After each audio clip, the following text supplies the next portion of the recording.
Hello good morning my dear friends. तो आप लोग कैसे होंगे? आशा करते हैं कि आप लोग बहुत अच्छे होंगे, बहुत ज़बरदस्त होंगे और अपने थर्ड सेमेस्टर का जो एग्ज़ाम है आप उसका बहुत अच्छे से प्रिपरेशन कर रहे होंगे। तो आज के वीडियो में जो है हम लोग एमसीक्यू जो है हम लोग यहाँ पे डिस्कस करेंगे और आपका हिस्ट्री का जो सिलेबस है, राइट, जहाँ हम लोग पिछले क्लास में जो है हम लोग यहाँ तक पढ़े थे कि किस तरीके से हमारे देश में जो है यूरोपियंस जो है आए। एंड देन उसके बाद जो है आज के क्लास में हम लोग आपसे ये पढ़ेंगे, राइट, कि हम लोग ये डिस्कस करेंगे कि भाई ये जो मतलब एक सिलसिला स्टार्ट हुआ, राइट, कि किस तरीके से जो है बेसिकली अंग्रेज जो है सबसे पहले और भी बाकी जो यूरोपियन देश थे वो भारत में धीरे धीरे धीरे धीरे धीरे व्यापार करने के लिए जो है भारत में आए। लेकिन व्यापार करते करते करते करते किस तरीके से जो है वो भारत में आकर जो है भारत को कब्जा कर लिए और भारत के ऊपर जो है शासन और पॉलिटिकल तरीके से जो है वो लोग रूल करना स्टार्ट किए। तो इसको सबसे पहले हम लोग क्या करते हैं, स्टार्ट करते हैं कि किस तरीके से जो है, राइट, अंग्रेज जो इंग्लिश जो ईस्ट इंडिया कंपनी जो एक व्यापारिक कंपनी था जो भारत में आया था सिल्क का व्यापार करने के लिए, राइट, कॉटन का व्यापार करने के लिए, मसाला का व्यापार करने के लिए, लेकिन वो कुछ ही दिनों के बाद जो है वो किस तरीके से भारत में आकर जो है भारत के राजनीतिक तरीके से भारत के ऊपर कब्जा कर लिया। तो स्टार्ट करते हैं सबसे पहले, राइट। तो आप वीडियो के आखिरी तक जरूर बने रहिएगा क्योंकि इससे आपको जो है काफी हेल्प मिलेगा और आपके जितने भी एमसीक्यू है आपका सारा कंप्लीट हो जाएगा वीडियो में। तो सबसे पहले हम बात करते हैं कि वो कौन सा युद्ध है, राइट, जिसके कारण जो है इस युद्ध को जीतने के बाद अंग्रेजों ने भारत के ऊपर जो है कब्जा किया। तो सबसे पहले ये सिलसिला स्टार्ट होता है बैटल ऑफ प्लासी। कब होता है? Battle of Plassey. तो ये जो बैटल ऑफ प्लासी होता है वो इतिहास का एक बहुत इंपॉर्टेंट इवेंट है। इसको हिस्टोरिकल इवेंट कहा जाता है। क्यों इसको हिस्टोरिकल इवेंट कहा जाता है? क्योंकि इसके बाद से काफी कुछ चेंजेस हो जाता है। भारत का इतिहास हमेशा हमेशा के लिए क्या होता है, इसके बाद से चेंज हो जाता है। क्योंकि सबसे पहले क्या होता है, इसी युद्ध के बाद जो है और इस युद्ध में जो है अंग्रेजों ने जीत हासिल की, ईस्ट इंडिया कंपनी ने जीत हासिल की और इसके बाद से शुरुआत होता है उनका राजनीतिक रूप से भारत के ऊपर कब्जा करना स्टार्ट होता है। दैट इज व्हाई ये युद्ध काफी ज्यादा इंपॉर्टेंट है, जिसके बाद से अंग्रेजों ने जो है भारत के बंगाल के साथ साथ पूरे भारत में भी कब्जा करना शुरू किया। तो ये बैटल ऑफ प्लासी हुआ कैसे? देखो, सबसे पहले बात आता है कि जो बैटल ऑफ प्लासी है वो 23 जून 1757 ईस्वी को क्या होता है, बैटल ऑफ प्लासी क्या होता है? 23 जून 1757 ईस्वी को बैटल ऑफ प्लासी होता है। अब बैटल ऑफ प्लासी क्यों होता है, इसके पीछे हम लोग जानने से पहले हमको थोड़ा बहुत जानना ये पड़ेगा कि बैटल ऑफ प्लासी है क्या। देखो, बैटल ऑफ प्लासी मेनली क्या हुआ कि ये बंगाल में हुआ, प्लासी नामक जगह पे हुआ जो मुर्शिदाबाद में है, इसलिए इस जगह के नाम पे जो है इस युद्ध का नाम पड़ा battle of Plassey. Battle of Plassey में क्या हुआ कि जो बंगाल का उस समय नवाब था जिनका नाम था सिराजुद्दौला और दूसरी तरफ जो अंग्रेजी सेनापति थे और ईस्ट इंडिया कंपनी के जो सेनापति थे, राइट, उनका नाम था रॉबर्ट क्लाइव। इन दोनों के बीच जो है एक संघर्ष हुआ और संघर्ष को भी जो है एक संघर्ष बाद के समय में युद्ध के रूप में बदल जाता है और इसी को बैटल ऑफ प्लासी कहा जाता है। लेकिन इस बैटल ऑफ प्लासी में जो है जो सिराजुद्दौला है जो बंगाल के नवाब है, बंगाल का शासक है, उसको हारना पड़ता है। और हार का भी कारण क्या है कि अपने ही कुछ लोग क्या करते, धोखा देते, अपने ही लोग कुछ क्या करते हैं, षड्यंत्र करते हैं और जो है इस षड्यंत्र के कारण जो है बंगाल के नवाब को हारना पड़ता है। और बंगाल के नवाब के हारने के साथ साथ बंगाल भी हमेशा हमेशा के लिए अंग्रेजों के अधीन चला जाता है। सो फिलहाल ये कैसे होता है, सबसे पहले आता है बैटल ऑफ प्लासी किसके बीच होता है। तो बैटल ऑफ प्लासी जो है बंगाल नवाब, मतलब नवाब, बंगाल का जो शासक होता है नवाब, और रॉबर्ट क्लाइव। रॉबर्ट क्लाइव का मतलब यहाँ पे है ईस्ट इंडिया कंपनी। सो ईस्ट इंडिया कंपनी और नवाब के बीच जो है ये होता है। नवाब का उस समय जो नवाब था उसका नाम था सिराजुद्दौला। क्या नाम था? सिराजुद्दौला। सिराजुद्दौला और रॉबर्ट क्लाइव के बीच ये युद्ध होता है battle of Plassey. Battle of Plassey क्यों होता है, इसके पीछे बहुत सारा कारण है, लेकिन सबसे पहले हम लोग समझते हैं तो कौन सा सबसे महत्वपूर्ण कारण है जिसके कारण बैटल ऑफ प्लासी हो। देखो, हुआ ये कि बैटल ऑफ प्लासी के पीछे सबसे बड़ा कारण है 1717 ईस्वी का फरमान। ये जो फरमान है, ये फरमान क्या होता है? फरमान एक सर्टिफिकेट होता है, ट्रेड लाइसेंस होता है, ट्रेड सर्टिफिकेट होता है, जहां पे 1717 ईस्वी में दिल्ली का बादशाह फारूक शेर फरमान क्या करता है, फारूक शेर क्या करता है, अंग्रेजों को ईस्ट इंडिया कंपनी को एक फरमान देता है। क्या फरमान देता है? जिसमें ये कहता है कि आप वार्षिक 3000 रुपया देकर बंगाल में जाकर आप व्यापार कर सकते हो और बंगाल के कानूनों को आपको मानना पड़ेगा। लेकिन इस फरमान का इन लोगों ने क्या किया, दुरुपयोग करना स्टार्ट किया बंगाल में। वे लोग पैसा भी नहीं देते थे और साथ ही साथ क्या करते थे, बंगाल के नवाब के कानून और बंगाल के लॉ एंड ऑर्डर को भी नहीं मानते थे, जिससे काफी ज्यादा परेशान बंगाल के शासक रहते थे। बट बाद में जब सिराजुद्दौला जब गद्दी पर बैठता है तो जब वो देखता है कि भाई ये लोग फारूक, ये जो फरमान है, फरमान का ये लोग क्या कर रहा है, दुरुपयोग कर रहा है, दैट मींस मिसयूज ऑफ फरमान। और यही एक सबसे बड़ा कारण बनता है। तो काफी बार पूछा जाता है कि फरमान कब प्राप्त हुआ अंग्रेजों को, तो 1717 में अंग्रेजों को फरमान प्राप्ति होता है। और फरमान क्या है, एक ट्रेडिंग लाइसेंस है कि जो आप जाकर बंगाल में व्यापार कर सकते हो, उसका एक कंडीशन सेट किया गया, जो कंडीशन को जो है बाद में इंग्लिश बंगाल में नहीं माना। यही कारण बनता है अंग्रेज मतलब ईस्ट इंडिया कंपनी और बंगाल के शासक सिराजुद्दौला के बीच भिड़ंत का। दूसरा एक सबसे बड़ा कारण क्या होता है, दूसरा एक कारण था कि बेसिकली जब बंगाल का कोई नवाब बनता है, राइट, जब बंगाल का कोई नवाब बनता है तो उस समय सभी बंगाल के जो लोग होते हैं और जितने भी बड़े बड़े व्यापारी होते हैं, उनका एक कर्तव्य होता है कि उनके ओथ समारोह में आए। ओथ समारोह मतलब आज भी ओथ होता है तो सभी को बुलाया जाता है और आपको आना चाहिए, ये आपकी ट्रेडिशन है।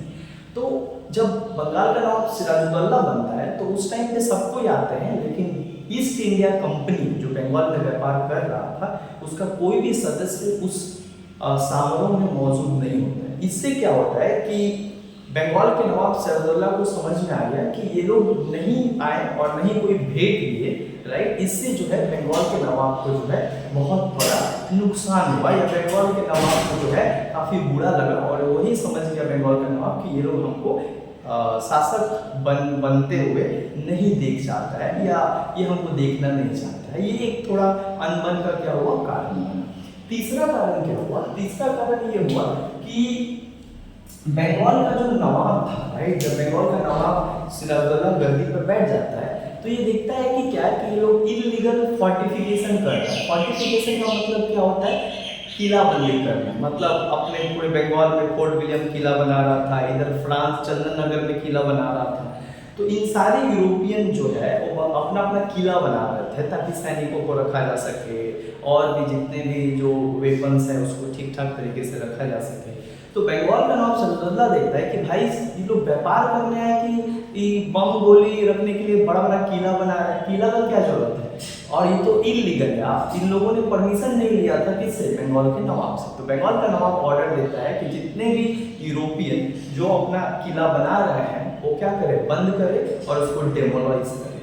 तो फ्रांस क्या करता है, बंगाल के नवाब सिराजुद्दौला का बात मान लेता है, लेकिन ये जो इंग्लिश है जो फोर्ट विलियम किला बना रहा था, राइट, ये एक्सेप्ट नहीं करता है। और यही एक सबसे बड़ा क्या होता है, जंग का कारण भी बनता है कि आपने सिराजुद्दौला जो कि बंगाल का नवाब है, आप उसके बातों को क्या किए, टाल दिए। इसका मतलब होता है कि आप पॉलिटिकल पावर को चैलेंज कर रहे हो एक मर्चेंट होकर, है ना। तो जाहिर सी बात है उसका शासक तो उसने क्या किया, बंगाल के नवाब के ने क्या किया कि सेना को लेकर जो है वो कलकत्ता आया और कलकत्ता में फोर्ट विलियम किला पे क्या किया, आग लगा दिया और वहाँ के काफी सैनिकों को, अंग्रेजी सैनिकों को जो है मारा और कुछ सैनिकों को पकड़ के जो है एक छोटे से रूम में क्या किया, डाल दिया, राइट। और जिसमें जो है कुछ लोग क्या होते हैं, मारे जाते हैं। लगभग 146 लोग को बंद कर देता है एक छोटे से कमरे में। और 21 जून का सुबह जब 1756 में देखता है तो उसमें केवल 23 लोग जिंदा बचते हैं। उसमें एक इंसान है जॉन हॉलवे, ये जाके इंग्लैंड में हल्ला कर देता है कि बहुत मार मारा है नवाब सिराजुद्दौला, बहुत मार मारा है, सफोकेशन से मर गया था। इतना छोटा सा कमरा में बंद कर दिया था कि 146 में से 123 ऐसे ही मर गए थे। तो ये एक सबसे बड़ा क्या होता है कि अंग्रेजों को काफी धक्का लगा कि भाई ये घुसकर हमारे किला को आग लगा दिया, और आग ही नहीं लगाया बल्कि हमारे कई सारे अधिकारियों को जो है इसने मार दिया। तो ये एक कॉन्फ्लिक्ट का कारण बनता है। इंग्लिश काफी ज्यादा गुस्सा हो जाता है बंगाल के नवाब से और यही कारण बनता है कॉन्फ्लिक्ट का। इसको कहा जाता है ब्लैक होल ट्रेजेडी। क्या कहा जाता है, black hole tragedy. Black pearl tragedy कब होता है? ये ट्रेजेडी होता है 20 जून 1756 को।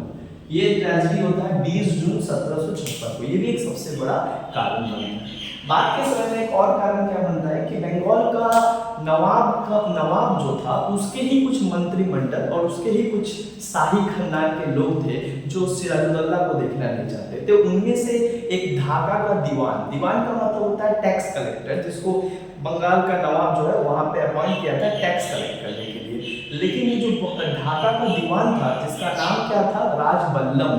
तो राजबल्लम क्या करते थे कि टैक्स का पैसा नहीं भेजते थे। तो बंगाल का नवाब चिट्ठी लिखता और बोलता है कि उनको 24 घंटा के अंदर मुर्शिदाबाद, उस समय राजधानी था बंगाल का, प्लासी के टाइम पे पेश हो। बट वो क्या होता है कि नहीं आता। और इतना ही नहीं, अपना सारा जो पैसा होता है वो अपना बेटा कृष्णा दास को देकर बोल देता है कि भाई तुमको अगर बंगाल के नवाब से कोई बचा सकता है तो बंगाल के नवाब का दुश्मन बचा सकता है। दुश्मन दोस्त बोलता किसके पास है? बोलते east India company Robert Clive के शरण में चल जा। वो क्या करता है? पगला कृष्णा दास रॉबर्ट क्लाइव के शरण में चला जाता है। तो जब ये बात खबर पता चलता है सिराजुद्दौला को, सिराजुद्दौला क्या करता है कि ईस्ट इंडिया कंपनी से बोलता है कि भाई ये हमारा दुश्मन है, ये हमको सौंप दो, ये हमारे मंत्रिमंडल और ये हमारा दीवान का लड़का है जो रेवेन्यू लेकर गया है, ये सौंप दो। लेकिन ईस्ट इंडिया कंपनी क्या करता है? मना कर देता है कि नहीं, अब ये हमारा दोस्त है, हम इसको नहीं तुमको सौंप सकते हैं। ये इसका मतलब क्या होता है? आप डायरेक्ट चैलेंज कर रहे हो नवाब, राइट? और यही सारा कुल मिलाकर घटना जो है और एक बहुत बड़ा कारण ले लेता है और एक बहुत बड़ा बंगाल के नवाब और ईस्ट इंडिया कंपनी के बीच एक कॉन्फ्लिक्ट का बहुत बड़ा कारण बन जाता है और जो देखते ही देखते बैटल ऑफ प्लासी के रूप में जो है होता है। लेकिन बैटल ऑफ प्लासी के पहले एक ट्रीटी ऑफ अलीनगर होता है। ट्रीटी ऑफ अलीनगर जो बहुत बार एग्जाम में आता है। ये ट्रीटी ऑफ अलीनगर कब होता है? 1757 में होता है। ये हालांकि ट्रीटी ऑफ अलीनगर कब होता है? वो जो फोर्ट विलियम किला पे अटैक करता है नवाब, बंगाल का नवाब, और आग लगा देता है। तो जब रॉबर्ट क्लाइव को पता चलता है तो मद्रास आता है और फिर से क्या करता है? कैप्चर कर लेता है, मतलब फोर्ट विलियम किला, और फिर से बनवाना स्टार्ट करता है। तो इन लोगों के बीच एक संधि होती है और इसी संधि का नाम है ट्रीटी ऑफ अलीनगर। ये संधि किसके बीच होता है? ये संधि ईस्ट इंडिया कंपनी और बंगाल के नवाब सिराजुद्दौला के बीच होता है। साथ ही साथ क्या होता है कि 23 जून 1757 ईस्वी को बैटल ऑफ प्लासी होता है। बैटल ऑफ प्लासी में क्या होता है कि बंगाल के नवाब का जो मतलब पल्ला था वो काफी भारी था, क्योंकि बंगाल के नवाब के पास जो है 50,000 सैनिक था, 50,000 पैदल सैनिक था। लेकिन बंगाल के नवाब में जो 50,000 पैदल सैनिक था, इसका नेतृत्व कौन कर रहा था? बंगाल के नवाब का सेनापति, मतलब सेनापति बनाया था, जिसका नाम क्या था? मीर जाफर। क्या नाम था? मीर जाफर। और ये जो मीर जाफर था ना, एक नंबर का करप्ट शासक था, बेईमान शासक था।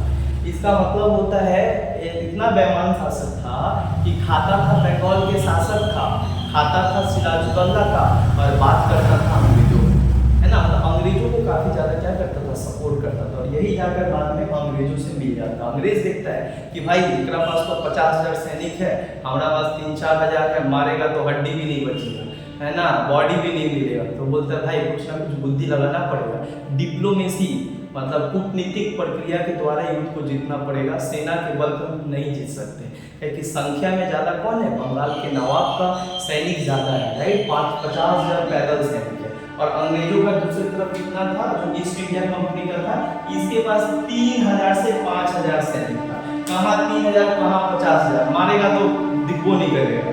तो फिर क्या होता है? ईस्ट इंडिया कंपनी बुद्धि लगाता है। रॉबर्ट क्लाइव बोलता है कि भाई वहाँ का जो सेनापति होता है उसको पुल्हाओ, अगर वो मान जाएगा तो काम बन जाएगा। और यही होता है। मीर जाफर क्या करता है कि मीर जाफर को ये कहता है कि भाई नवाब बनोगे? तो बोलता है नवाब हम कैसे बनेंगे? नवाब को कौन नहीं बनना चाहता, तो चाहते हैं कि हमको नवाब बना दे। हाँ, तो बोलता है ठीक है, वो काम कर दे, तुमको नवाब बना देंगे। तो बोलता है क्या करेगा? बोलता है बस जब युद्ध होगा तो तुम क्या करना, अपने सैनिकों को ऑर्डर ही मत देना उनको युद्ध में भाग लेने का, ठीक है? जिससे क्या हो जाएगा कि सिराजुद्दौला का सेना कमजोर हो जाएगा और हम लोग सिराजुद्दौला को आसानी से मार देंगे और फिर उसके बाद तुमको गद्दी पर बैठा देंगे। तो ये डील होता है ईस्ट इंडिया कंपनी का और मीर जाफर जो सेनापति था सिराजुद्दौला का। और सिराजुद्दौला मीर जाफर वही काम करते हैं। और युद्ध का स्थान, जब युद्ध प्लासी नामक स्थान पे होता है तो वहां पे मीर जाफर जो है सैनिकों को ऑर्डर ही नहीं देता है युद्ध में भाग लेने का, जिससे हमारे काफ़ी ज़्यादा सैनिक मारे जाते हैं और सिराजुद्दौला अकेला पड़ जाता है। कुछ बहादुर सैनिक सिराजुद्दौला को बचाते हैं। बाद में सिराजुद्दौला देखता है कि भाई यहाँ पे हम नहीं बच सकते क्योंकि एक तरफा हो गया, हमारा सैनिक भी जो है उसके साइड है। और इस तरीके से डिप्लोमेटिक तरीके से और साजिश करके और मीर जाफर के कायरता के कारण और षड्यंत्र के कारण जो है घर का भेदी लंका ढहा। उसी कारण जो है ये प्लासी के युद्ध में जो है हमारे बंगाल के शासक जो वीर, काफ़ी साहसी, निडर, जो इंडिपेंडेंट माइंड का था, वो जो है सिराजुद्दौला का क्या होता है, हार होता है। सिराजुद्दौला भाग जाता है, बाद में सिराजुद्दौला को पकड़ा जाता है और मीर जाफर को उस टाइम पे बंगाल का नवाब बना दिया जाता है ईस्ट इंडिया कंपनी के द्वारा। और मीर जाफर के आदेश पे जो है सिराजुद्दौला को पकड़ लिया जाता है और उसका सिराजुद्दौला को पकड़ के लाया जाता है। और मीर जाफर का उस समय एक बेटा था, इसका नाम था मीरन। तो मीरन को दे दिया जाता है और मीरन क्या करता है, तलवार से जो है सिराजुद्दौला को मार देता है। इस तरीके से दर्दनाक क्या होता है कि हमारे एक वीर शासक और एक वीर नवाब का क्या होता है, डेथ हो जाता है। लेकिन उसके बाद 1757 में क्या होता है, 1757 से लेकर 1760 तक मीर जाफर क्या होता है, गद्दी पे बैठ जाता है। मतलब सिराजुद्दौला के मरने के बाद मीर जाफर को जो है ईस्ट इंडिया कंपनी क्या करता है, गद्दी पे बैठा देता है। प्लासी के युद्ध में अंग्रेजों का क्या होता है, हार होता है। अंग्रेजों का बोल है, प्लासी के युद्ध में बंगाल के नवाब क्या होते हैं, हार जाते हैं षड्यंत्र के कारण और अंग्रेजों का जीत होता है। और अंग्रेजों की जीत होने के साथ ही साथ बंगाल पूरे तरीके से अंग्रेजों की गिरफ्त में आ जाता है। तो वो लोग जो है, ऐसा नहीं था कि मीर जाफर को बनाना चाहते, वो लोग भी परेशानी था कि भाई हमको तो वो लोकल भाषा नहीं आता है, हम किस तरीके से यहाँ पे शासन करेंगे, है ना। लोकल भाषा से यहाँ के लोग बंगाली बोलते थे, अंग्रेज को अंग्रेजी आता था, वो कम्युनिकेशन नहीं कर सकता है, तो कम्युनिकेशन नहीं करेगा तो शासन कैसे चलेगा। दूसरा, खाली शासन चलाना घर चलाने के बराबर तो नहीं है ना भाई। शासन चलाने का मतलब होता है आपके पास एक भारी भरकम सैनिक चाहिए, आपके पास भारी भरकम सैनिक नहीं है। और भारत के सैनिकों और भारत के जो पुलिस और सैनिक थे उस पर विश्वास नहीं था अंग्रेजों को, ये भी कारण था कि वो खुद नहीं चला सकते थे, समझ में आया। दूसरा ये भी चाहते थे कि अभी तो हम लोगों के पास पावर उतना नहीं है, अगर खाली बंगाली जीते हैं, अब बंगाल का गद्दी पर हम लोग बैठ जाए तो कहीं गृह युद्ध ना हो जाए, कहीं लोग हमारा ऊपर अटैक ना कर दे कि अंग्रेज चौड़ी वाला लोग आकर कहाँ से शासन करने लगा, भाई ये तो बंगाल हमारा है। तो ये सब कुछ देखते हुए जो है मीर जाफर सबसे अच्छा तरीका था कि मीर जाफर को गद्दी पे बैठाओ, जिससे बंगाल के लोग समझेंगे तो हमारे ही तो इंसान बैठा हुआ है ना। और साथ ही साथ जो है उसके पीछे जो है अंग्रेज क्या करेगा, सारा खेल करेगा। और अंग्रेज मतलब देखा जाए तो प्लासी के युद्ध के बाद जो है अंग्रेज बंगाल का स्वामी बन जाता है, रियल हेड बन जाता है। और यहीं पे क्या होता है कि मीर जाफर को गद्दी पर बैठा देता है और मीर जाफर एक पपेट बन जाता है, अंग्रेजों के हाथों का खिलौना बन जाता है। जैसे मीर जाफर को बोलता था वैसे मीर जाफर करता था। इस प्लासी के युद्ध के बाद क्या होता है, प्लासी की लूट होता है, प्लासी प्लंडर, जहाँ पे अंग्रेज बहुत धन क्या करते हैं, मीर जाफर से और बंगाल से लूट कर अपने देश ले जाते हैं। रॉबर्ट क्लाइव बहुत पैसा लेकर जाता है, इतना पैसा लेकर जाता था कि वहाँ का रानी खुश हो जाती है, बोलती भाई इतना पैसा कहाँ से, बोलता है एक राज्य का, एक डिस्ट्रिक्ट का, एक छोटे से इलाका से इतना पैसा लाया है। और ऐसा पैसा जो है पूरा भरा पड़ा हुआ है कहाँ पे, भारत में, समझ आया। तो उसको फिर एक कलर से उसको सेनापति बना दिया गया रॉबर्ट क्लाइव को। तो ये इस तरीके से 1757 में क्या होता है, मीर जाफर गद्दी पे बैठता है। लेकिन अब ये नाम मात्र का बंगाल का शासक रह जाता है, असली शासक कौन रहता है, अंग्रेज, ईस्ट इंडिया कंपनी। और यही सिस्टम को कहा गया ड्यूअल सिस्टम। ड्यूअल सिस्टम मतलब दोहरा सरकार। दोहरा सरकार का मतलब होता है एक नॉमिनल सरकार, नॉमिनल का मतलब होता है नाम मात्र का, और एक होगा रियल सरकार। तो रियल रहेगा ईस्ट इंडिया कंपनी और दिखाने के लिए रहेगा बंगाल का नवाब। मतलब बंगाल का नवाब का मतलब होता है मीर जाफर, है ना। मीर बंगाल के नवाब बंगाल का ही कोई इंसान को रखता था, लेकिन वो नाम मात्र का था।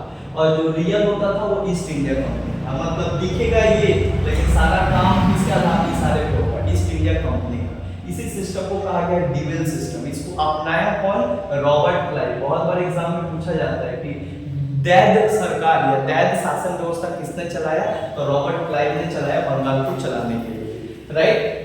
और बाद में इस दैद व्यवस्था को खत्म किसने किया, वॉरेन हेस्टिंग। किसने खत्म किया, वॉरेन हेस्टिंग। बाद में वॉरेन हेस्टिंग क्या करता है, ये दोहरी सरकार और दोहरी शासन व्यवस्था को क्या करता है, खत्म कर देता है। फिलहाल 1757 से 1760 तक क्या होता है, मीर जाफर गद्दी पर बैठता है। लेकिन एक जब गद्दी पर बैठता है तो कुछ दिनों तक तो इसको अच्छा लगता है क्योंकि गद्दी इसको मिल जाता है। लेकिन बाद के समय में ये लगता है कि कोई भी अंग्रेजी कर्मचारी आकर इसको गाली दे देता था इसका क्या करता था, मिसबिहेव कर देता था, इससे जो है आकर हफ्ता वसूली करता था कि पैसा दे पैसा, क्योंकि उन लोग के द्वारा ही बनाया गया था मीर जाफर को। तो मीर जाफर को कोई इज्जत नहीं देता था और मीर जाफर को बाद में समझ में आने लगा कि भाई बहुत बड़ा भूल हो गया, लेकिन अब पछताइए क्या होगा। हम तो बोलते हैं ना कि भाई अब पछताइए क्या होगा, है ना, जब चिड़िया चुग गई खेत। तो अब फायदा नहीं है भाई, अब तो तुमने मरवा दिया, अब तुम भोगो, है ना। तुम ही ना षड्यंत्र किया था, कौन बोला था तुमको उससे मिलने के लिए, थोड़ा सा नवाब करने के लिए तुम मरवा दिए, बंगाल को ले भी थे, है ना।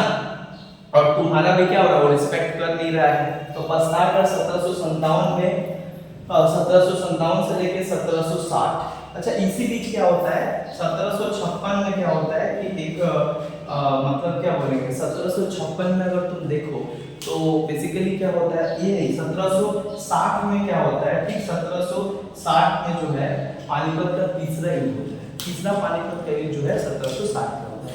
एंड देन उसके बाद 1757 में जब ये मीर जाफर गद्दी पर बैठता है तो मीर जाफर ज्यादा दिन तक क्या होता है कि इनके सारे जितने भी जो मतलब डिमांड थे अब ये इसको फुलफिल नहीं कर पा रहा था। और मीर जाफर देख रहा था कि भाई अंग्रेजों को यहाँ से भगाना बहुत जरूरी है, वरना ये ना हमारा इज्जत करते और बंगाल के सारे धन को जो है वो लूट कर ले जा रहे थे।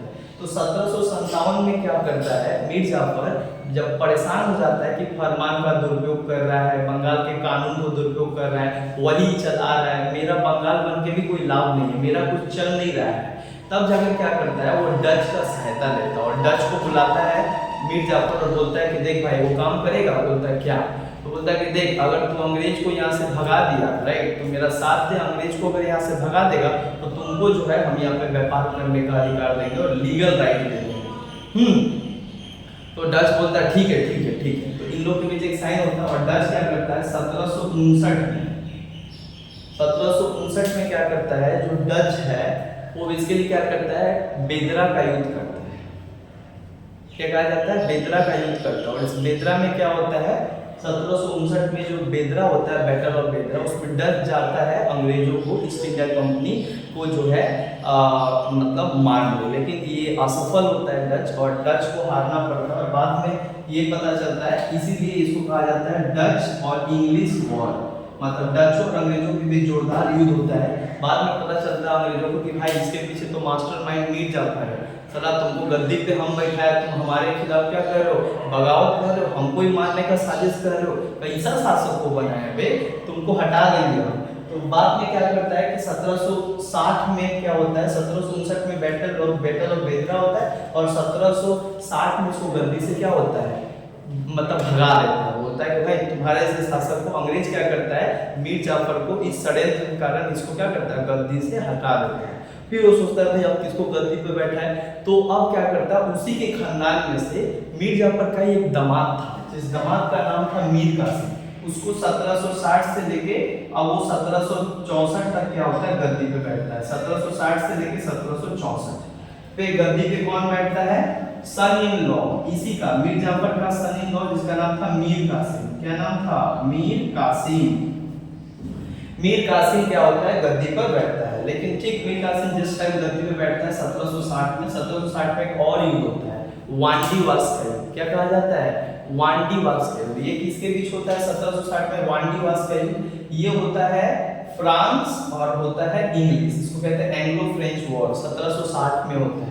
जहां क्या करता है जितना भी बंगाल से जो धन प्राप्त हुआ है अंग्रेजों को, उसके बल पे क्या करता है वो फ्रांस को क्या करता है यहाँ से बंगाल से विदाई कर देता है। उसके सारे जितने भी जो मतलब पोर्ट था, जितने भी उसका ट्रेडिंग सेंटर था, उसको छीन लेता है और उसको क्या करता है फ्रांस को यहाँ से इलिमिनेट कर देता है। इसी को कहा जाता है वांडीवास का युद्ध। क्या कहा जाता है, वांडीवास का युद्ध। बहुत बार एग्जाम में पूछा जाता है कि वांडीवास का युद्ध कब और किसके बीच हुआ है, तो वांडीवास का युद्ध 1760 में फ्रांस और इंग्लिश के बीच ये युद्ध हुआ। बाद में जब 1760 में मीर कासिम बंगाल का नया नवाब बनता है और बनाता कौन है, ईस्ट इंडिया कंपनी, जो मीर जाफर का क्या था, दामाद था। तो मीर कासिम जो था थोड़ा एक अलग इंसान था, ये मीर जाफर के जैसे नहीं था। ये भले पैसा देकर क्या किया और कुछ रियासत देकर और कुछ जमींदारी देकर क्या होता है गद्दी पर बैठता है, और गद्दी पे जब बैठता है तो कुछ भेंट देता है अंग्रेजों को कि भाई तुमने मेरे को बनाया इसके लिए बहुत बहुत धन्यवाद, ऐसा पैसा वैसा तुम लो। बट ये थोड़ा इंडिपेंडेंट माइंडेड था। ये इंडिपेंडेंट माइंडेड का मतलब होता है ये भले पैसा भले उनके साथ और उनके अंग्रेजों की सहायता से बना है, लेकिन अंग्रेजी बनाए थे इनको, लेकिन ये अंग्रेजों के वसूलों पे चलने वाला नहीं था। ये एक इंडिपेंडेंट व्यक्ति था, ये अपने वसूल, अपने सिद्धांत, अपने कानून के आधार पे जो है चलने वाला व्यक्ति, वो किसी का बात नहीं सुनता है। जब नवाब बन गया तो बोला भाई सबको नवाब का बात सुनना पड़ेगा।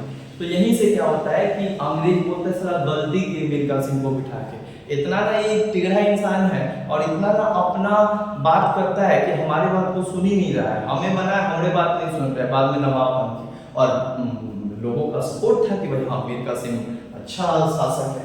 तो 1760 से 1764 इसके बीच भी कॉन्फ्लिक्ट होने लगा। अंग्रेज और मीर कासिम, जो बंगाल का नया नवाब बना मीर कासिम और जो बनाया ईस्ट इंडिया कंपनी अंग्रेज, इनके बीच लगातार कॉन्फ्लिक्ट होने लगा। कॉन्फ्लिक्ट का क्या क्या कारण था? सबसे पहला कॉन्फ्लिक्ट का कारण था फरमान का दुरुपयोग, मिसयूज ऑफ फरमान। 1756-57 में भी क्या करते थे, प्लासी का एक बहुत बड़ा कारण था कि वो फरमान का उपयोग करते थे, 3000 रुपया नहीं देते थे, शासक का बात नहीं मानते थे, नवाब के द्वारा दिए गए आदेश और कानून को फॉलो नहीं करते थे। ठीक जब बंगाल का नवाब मीर कासिम बनता है तो देखता है कि भाई तो बंगाल के शासक की बात नहीं मान रहा है और ना ये फरमान को क्या कर रहा है, मतलब मान रहा है, मतलब फरमान का मिसयूज कर रहा है। तो पहला कारण है फरमान का मिसयूज। दूसरा क्या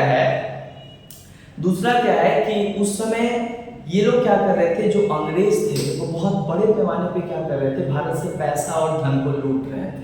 और दूसरा क्या था, ये फ्री टैक्स, मतलब 1 रुपया नहीं देते थे और व्यापार करते थे पूरे बंगाल में। जिससे क्या होता था कि बंगाल के जो इंडिजीनियस ट्रेडर थे और मर्चेंट थे, जो बंगाल के व्यवसायी थे, उनका बहुत ज़्यादा नुकसान हो रहा था। और बंगाल में जो है बेरोजगारी, राइट, बंगाल में जो है मतलब बहुत तरीके का समस्या आने लगा, क्योंकि सारा धन अंग्रेज जो है लेकर अपने देश चले जाते थे और अंग्रेजी जो मर्चेंट थे वो बहुत धन यहाँ पे कमाते थे, जबकि जो हमारे जो व्यापारी थे उनका कुछ नहीं हो पाता था। तो ये क्या करता है, मीर कासिम क्या करता है, एक डिसीजन देता है, बोलता है दोनों का टैक्स, अब हमारे जो इंडिजीनियस मर्चेंट भी हैं उनको बिजनेस टैक्स नहीं देना पड़ेगा। जब अंग्रेज नहीं देंगे तो ये क्यों देंगे, दोनों का टैक्स बराबर कर दिया, इनको भी नहीं देना है, इनको भी नहीं देना है। अब क्या होता, अब बहुत सारे इंडिजीनियस मर्चेंट मार्केट में आ पाए, क्योंकि टैक्स के डर से नहीं आ पाते थे, ज्यादा टैक्स देना पड़ता था सरकार को। तो ये क्या किया मीर कासिम कि भाई टैक्स को ही कम कर दिया, जीरो कर दिया, कि अंग्रेज तो देता नहीं है तो तुम क्या देगा, तुम ही नहीं दोगे। भारत के जो व्यवसायी है, बंगाल के व्यवसायी, इस तरीके से कंपटीशन आ गया मार्केट में। ये बात खराब लगा अंग्रेजों को कि भाई हमको बहुत अच्छा खासा लाभ हो रहा था और इसके बाद जो है मेरा नुकसान हो रहा है। इसके बाद क्या होता है, एक और सबसे बड़ा कारण होता है। ये कारण क्या होता है कि बहुत ज़्यादा मतलब क्या बोलेंगे कि एक तरीके का मिसयूज करता था ये लोग मीर कासिम के आदेश का। बार बार मीर कासिम मुर्शिदाबाद में आकर क्या कर सकता था, मीर कासिम से बार बार कहता था कि हमको और पैसा चाहिए, हमको और छूट दो, और छूट दो। तो मीर कासिम सही तरीके से बंगाल को चला नहीं पाता था, इतना ज़्यादा पॉलिटिकल टर्बुलेंस में बार बार ये लोग आ जाता था और बार बार मतलब क्या करता था कि प्रॉब्लम क्रिएट करता था, शासन चलाने नहीं देता था। तो बोला मीर कासिम भाई ऐसे तो शासन नहीं चलेगा। ये क्या करता है कि बंगाल का राजधानी जो मुर्शिदाबाद है उसको बोलता है साला मुर्शिदाबाद है, कलकत्ता से लोग फटाक देना आ जाता है। कलकत्ता उस समय अंग्रेजों का कोठी था, फोर्ट विलियम। अब मुर्शिदाबाद ज्यादा दूर नहीं था, फटाक फटाक आ जाता था, बार बार क्या करता था, डिस्टर्ब करता था। बोलता है ना राजधानी यहाँ पे रहेगा ना ये लोग बार बार आएगा। मुर्शिदाबाद से राजधानी डायरेक्ट चेंज करता है कहाँ, मुंगेर। कहाँ पे, मुंगेर। मुंगेर मतलब बिहार में है, तो मुंगेर में क्या करता है अपना राजधानी शिफ्ट कर लेता है। मुर्शिदाबाद, बंगाल का राजधानी मुर्शिदाबाद से कहाँ चेंज कर लेता है, मुंगेर, चल जाता है बिहार, और वहां से क्या करता है बंगाल को चलाता है। जिससे क्या होता है कि अब थोड़ा पॉलिटिकल टर्बुलेंस कम हो गया। लेकिन ये अंग्रेजों को खराब लगा, साला ये यहाँ से वहाँ क्यों गया, मतलब ये जो है हमारे अनुसार नहीं चल रहा है, मतलब ये हमारा विरोध कर रहा है, हमारे खिलाफ साजिश रच रहा है। और वहां पे जाकर क्या करने लगा मीर कासिम, 2 कारखाना खोला, एक बम का और एक पिस्तौल का और गोली का। तो बोला अंग्रेज बोले भाई बम गोली पिस्तौल का कारखाना काहे खोल रहा है, हाँ ये ऐसा क्यों कर रहा है। तो अंग्रेजों को थोड़ा बहुत शक होने लगा कि मीर कासिम हमारे बात को नहीं मानता है। मीर कासिम से अंग्रेजों का कनेक्टिविटी टूट गया और यहाँ पे अपना एक कारखाना खोला, बम गोली बना रहा है। और इसके साथ ही साथ मीर कासिम समझ में आ गया था मीर कासिम को कि ये जो अंग्रेज है ये धीरे धीरे बंगाल के संपत्ति और बंगाल के पूरे संस्कृति और बंगाल के सारे धन को लूट लेंगे और राजनीतिक रूप से बर्बाद कर देंगे बंगाल को। तो इनको भगाना यहाँ से बहुत जरूरी है। और भगाने के लिए जानता था कि उनका बहुत अभी पैसा है, तो हम लोग को भी क्या करना पड़ेगा, अलायंस करना पड़ेगा। अलायंस क्या करता है, ये चल जाता है अवध के नवाब। अवध का नवाब उस समय कौन था, सुजाउदौला। कौन था, अवध के नवाब उस समय था सुजाउदौला। अवध के नवाब जो है, अवध का नवाब था जिसका नाम था सुजाउदौला। तो सुजाउदौला के पास क्या होता है, सुजाउदौला के पास ये चल जाता है और सुजाउदौला के साथ हेल्प मांगता है कि भाई बंगाल को बचाने के लिए और पूरे देश को बचाने के लिए जो है अंग्रेजों को यहाँ से भगाना पड़ेगा। और भगाने के लिए हम लोग को एक साथ आना पड़ेगा और मिलकर अंग्रेजों के साथ लड़ाई करना पड़ेगा और इनको यहाँ से खदेड़ के भगाना पड़ेगा। तो सुजाउदौला साथ देते हैं। फिर ये चल जाता है दिल्ली का बादशाह, और उस समय दिल्ली का जो मतलब मुगल सम्राट थे उनका नाम था क्या, शाह आलम। क्या नाम था, शाह आलम II।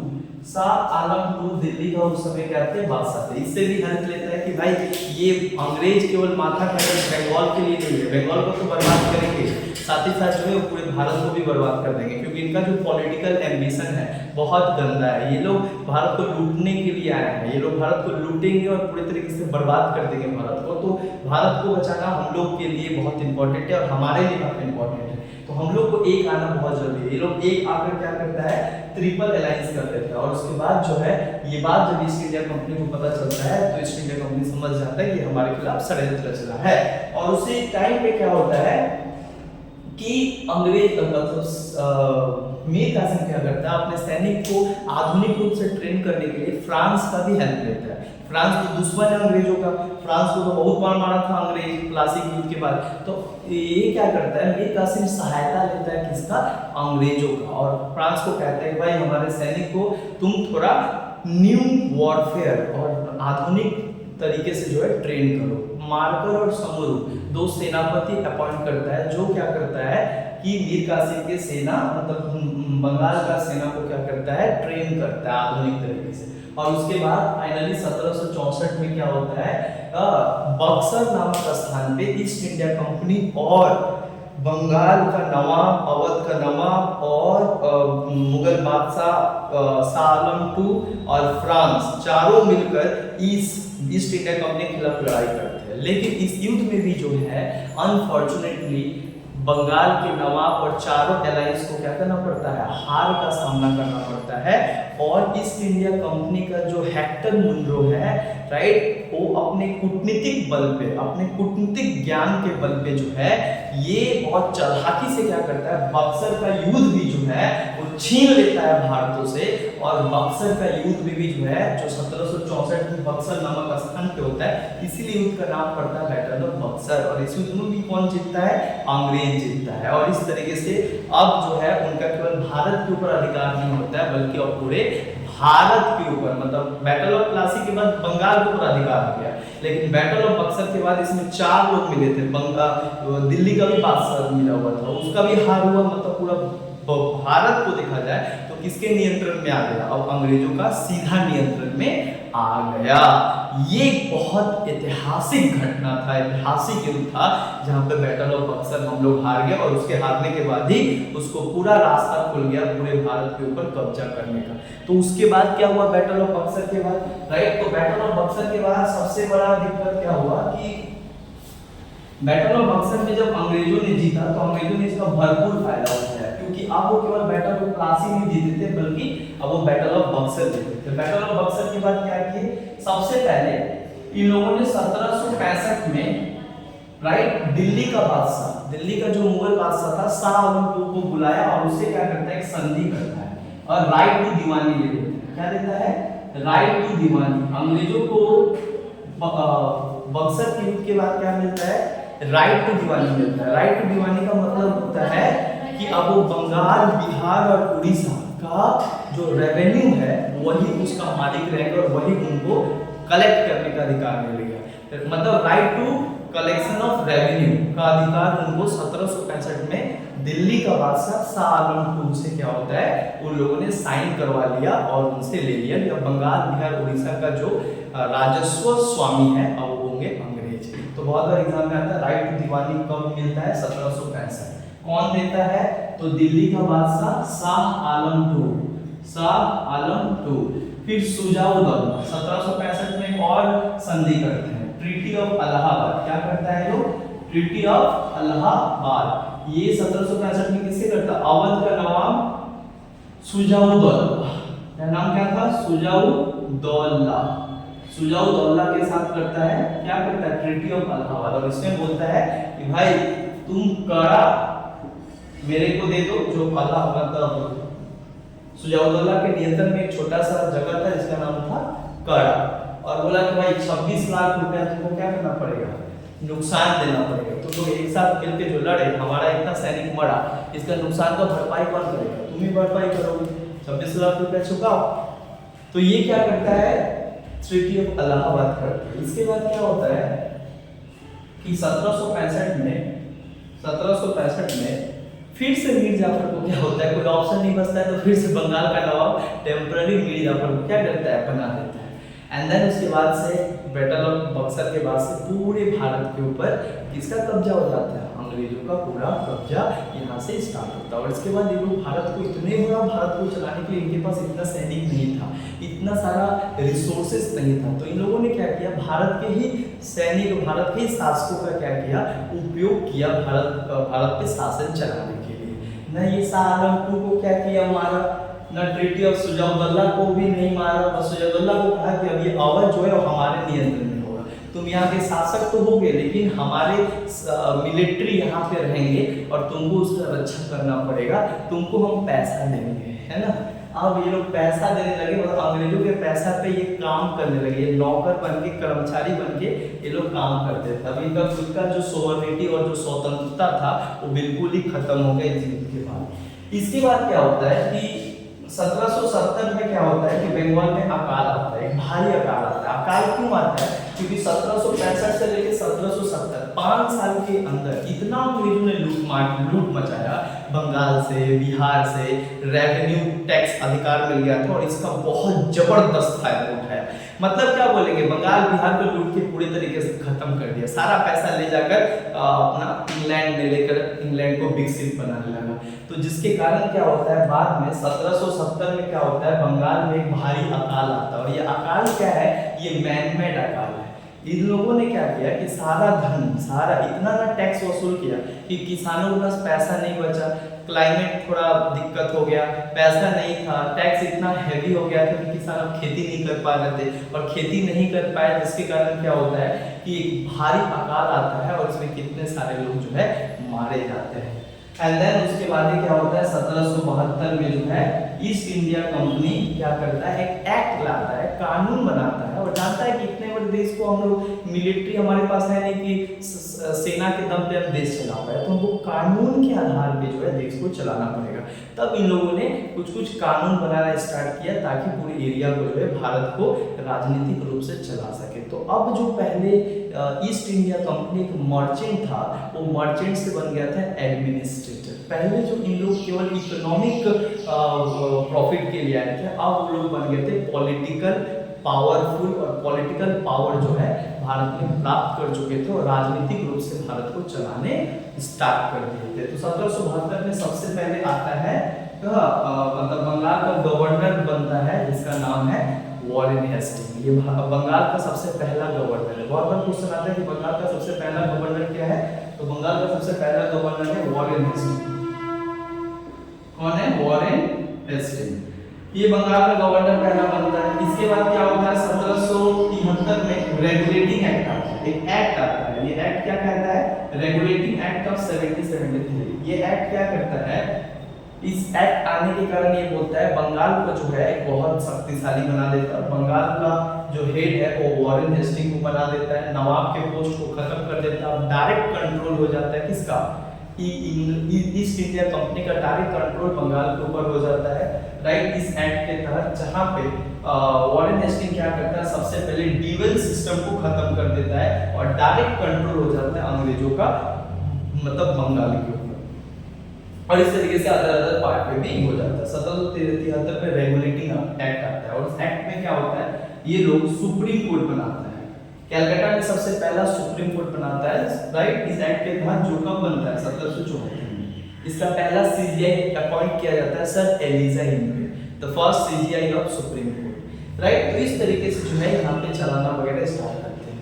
दूसरा 1774 में जो है 1700 मतलब 72 में ही जो वॉरेन हेस्टिंग है वो रेवेन्यू रिफॉर्म लाता है। रेवेन्यू मतलब जो राजस्व वसूल करना का जो तरीका था, तौर तरीका था, वो तो पहले ट्रेडिशनल था, है ना। उसको उसमें क्या करता है, चेंज लाता है, उसमें फार्मिंग सिस्टम लाता है। हाँ, फार्मिंग सिस्टम लाता है, नए तरीके से कृषि होगा, नए तरीके से राजस्व सेट किया जाएगा कि कितना पैसा हम वसूल करेंगे कितना नहीं, क्योंकि ये लोग तो शासन चलाने लगे, इनका मेन काम था क्या, भारत को शोषण करना। तो ये लोग ऐसा ही कानून बनाएंगे जिससे कि ज्यादा क्या कर सके, ये एक्सप्लॉइटेशन कर सके। तो इस तरीके से जो उन्होंने ये सारा करना स्टार्ट किया। इसके बाद एक के बाद एक क्या होता है, कानून आता है। 1773 में रेगुलेटिंग एक्ट आता है। देन 1793 में क्या होता है, फिर रेगुलेटिंग एक्ट, चार्टर एक्ट आता है। 1793 में क्या होता है, चार्टर एक्ट ऑफ 1793 आता है, चार्टर एक्ट। 1793 में जब चार्टर एक्ट आता है तो उस समय इसका गवर्नर जनरल कौन होता है, उस समय होता है कॉर्नवालिस। कौन होता है, लॉर्ड कॉर्नवालिस। और लॉर्ड कॉर्नवालिस जब बंगाल का क्या बन जाता है, गवर्नर बन जाता है, तो इसने एक सबसे इंपॉर्टेंट राजस्व रिफॉर्म लाता है, इसको कहते हैं परमानेंट सेटलमेंट। क्या लाता है, परमानेंट सेटलमेंट। ये परमानेंट सेटलमेंट को जमींदारी सिस्टम भी कहा जाता है। क्या कहा जाता है, जमींदारी सिस्टम भी कहा जाता है। जमींदारी सिस्टम का मतलब होता है परमानेंट सेटलमेंट में उसने रिफॉर्म मतलब उसने रेवेन्यू रिफॉर्म लाया, जहां पे कहा गया कि अभी तक तो फिलहाल रेवेन्यू जो कलेक्ट किया जा रहा था वो पारंपरिक तरीके से किया जा रहा था, इसको थोड़ा उसने चेंज किया। क्या चेंज किया, सबसे पहले इसने फिक्स किया कि भाई कितना रेवेन्यू रेट फिक्स किया कि कितना रुपया हम लेंगे।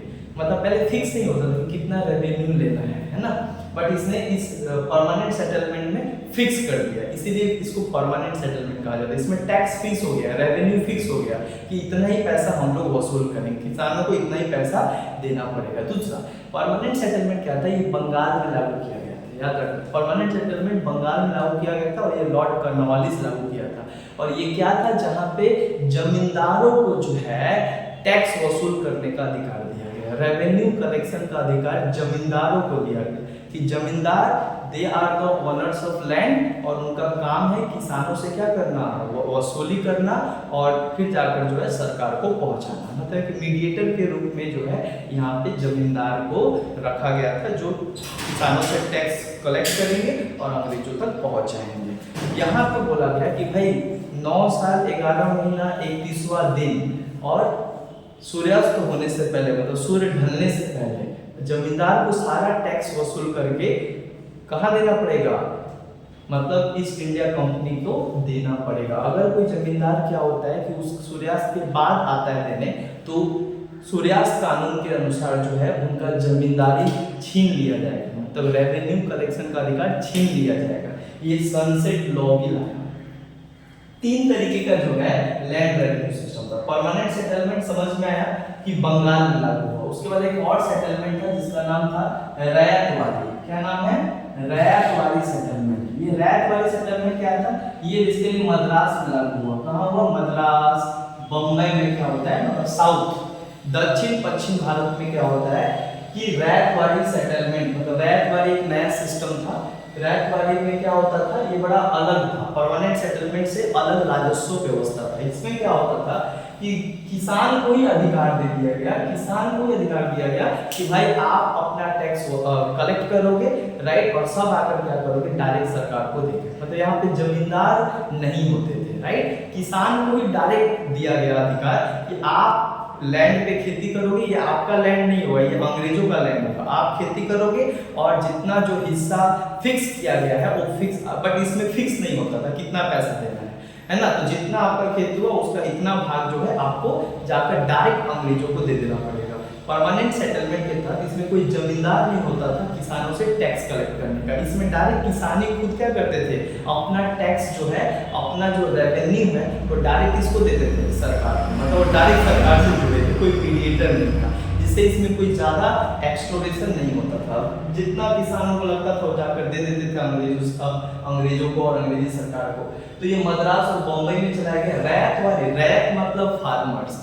ये सेटलमेंट में इस व्यवस्था के अंतर्गत किसानों को ही जो है रेवेन्यू कलेक्ट करने का अधिकार दिया गया और वही कलेक्ट करके डायरेक्ट सरकार को दे सकते थे। ये रैत वाली सेटलमेंट है, इसको लागू किया थॉमस मुनरो। कौन? थॉमस मुनरो और अलेक्जेंडर रीड। थॉमस मुनरो और अलेक्जेंडर रीड सबसे पहले इन लोगों ने 1820 में रैत वाली सेटलमेंट जो है लागू किया। रैत वाली सेटलमेंट के बाद एक और मतलब राजस्व व्यवस्था आता है जो अलग क्षेत्र में चलाया गया, जिसका नाम था महालवाड़ी। क्या है? महालवाड़ी। ये महालवाड़ी व्यवस्था क्या है? महालवाड़ी व्यवस्था, महाल का मतलब होता है हेड ऑफ विलेज, मतलब गांव के जो मुखिया हैं उनको क्या किया गया? अधिकार दिया गया कि अपने गांव के सारे किसानों से टैक्स वसूल करना और अंग्रेजों को सौंप देना। ये कहाँ चलाया गया? ये नॉर्थ इंडिया में चलाया गया। नॉर्थ इंडिया मतलब उत्तर प्रदेश, है ना, ये सारे जगह में जो है महालवाड़ी सिस्टम चलाया गया। और ये सिस्टम कब चलाया गया? ये सिस्टम भी 1822 में चलाया गया। किसके द्वारा? हॉल्ट मैकेंजी के द्वारा। इसके द्वारा हॉल्ट मैकेंजी के द्वारा। हॉल्ट मैकेंजी ने इस व्यवस्था को चलाया, जिसके तहत ये लोग पूरे भारत से जो है टैक्स कलेक्ट करते थे। इनका मेन काम तो क्या था कि भाई भारत से पैसा वसूल करना। तो इसके लिए बहुत इंपॉर्टेंट था कि अलग अलग सिस्टम चलाए थे और अलग अलग जगह पे अलग अलग सिस्टम चलाए थे, वहां से ये टैक्स वसूल करते थे। ये तीन सिस्टम था, परमानेंट सेटलमेंट, रैत वाली सेटलमेंट और महालवाड़ी व्यवस्था। समझ आया? तो ये जो है इसके लिए चार्टर एक्ट ऑफ 1793 था। चार्टर एक्ट ऑफ 1793 में ही है जो सबसे पहले कॉन्सेप्ट आता है ब्यूरोक्रेसी का, सबसे पहले कॉन्सेप्ट आता है सिविल सर्विस का, है ना। बट उस समय जो सिविल सर्विस होता था जहाँ पे केवल अंग्रेजों को ही पार्टिसिपेट करने का अधिकार था, भारतीयों को नहीं था। हम लोग आगे की क्लास में जो है हम लोग 1813 और बाकी के जितने भी एक्ट आए उसको जो है हम लोग यहाँ से कंटिन्यू करेंगे। तो आप लोग एमसीक्यू को अच्छे तरीके से अगर करना चाहते हैं तो आप लोग जो है लाइक एंड सब्सक्राइब जरूर करें और हमारे साथ जुड़े। आपके एग्जाम तक सारा हम लोग बारीकी से हर कुछ कंप्लीट करवा देंगे। तो बहुत बहुत धन्यवाद।